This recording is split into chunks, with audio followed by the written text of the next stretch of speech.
The case of Fox News reporter Jana Winter finally gaining some attention by the mainstream media. After being widely reported across this network last week, Winter's exclusive July 25th story from last year revealing the existence of a notebook that accused gunman James Holmes sent to his psychiatrist the days before the Aurora movie theater shooting that left 12 dead and 58 injured. And now Arapahoe County DA, or judge rather, that's Carlos Samor Jr., threatening Winter to divulge the names of her confidential sources who gave her that information or spend time in jail for refusing to do so. The judge delaying his decision now on Monday, so we haven't gotten exactly what the judge is going to do, whether he's going to force Jana to reveal that source or lock her up. But Judy, you almost single-handedly, because of your own personal experiences, and your story, a similar one, got people focused on this.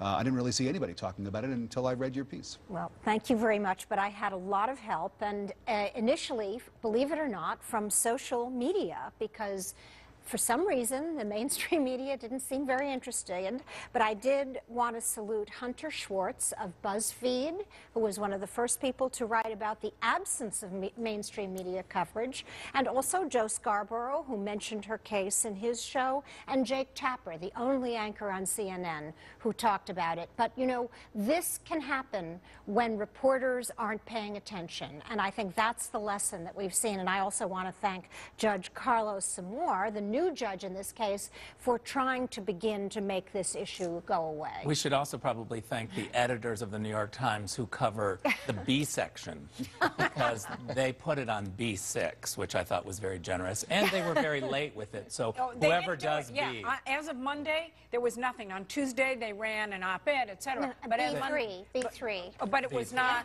anywhere to be seen when it first came out. I want to go back to Rick for a second. As someone who has been a source for journalists in your former capacity as a spokesperson. And possibly with somebody at this table. Perhaps. So I'm just wanting to explain to folks, because I don't know that everybody fully understands the relationship between sources and reporters, and why that agreement between them when a source needs and requires anonymity, why that's so important, and what happens when it's broken. Yeah, it's certainly very important, and sources are the ones, consistent sources, people who are spokespeople, we really know who's pushing the limit, who says things in the media that weren't quite exactly what we said. And so there's a whole huge kind of industry of people who know the reporters who push it too much. But it's really important to be able to get the story out and not play gotcha politics. The problem that we have in our society is too much of the, oh, I'm focusing on one word, and we miss the spirit of the conversation. Ellen, some have said, including Judy, that if Jana worked for anyone other than Fox News, that this story would have been getting a lot more attention a lot sooner. Well, you know, it is true, actually. Media went and said that all of us here at Fox News, right, left, center, supported Miss Winter. And Miss Winter, yes. Miss Winter, I got it right. And that we did that, yes, because people don't understand that we may have different viewpoints where we come from politically, but we all understand, I hope, good journalism.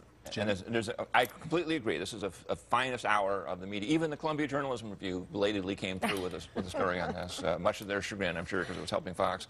But new cases emerge. For example, the Franklin Center for Public Integrity, which is a conservative media watchdog group, and a media outlet for that matter, did a 7-part series on Terry McAuliffe and his green jobs, Neo Solyndra, A123 boondoggle in Virginia and Mississippi.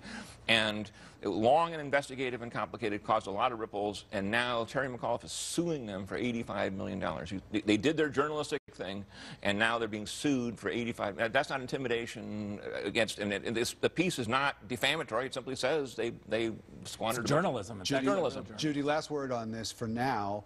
The fact that the judge has delayed his decision, you think in the end he's going to do the right thing? Well, I'm certainly hoping so, and the amount of media attention will also, it has to affect that decision. And all I can say, Rick, is that I would have gone to jail to protect you anytime. Thank you. And maybe you did. All right, Fox News Watch.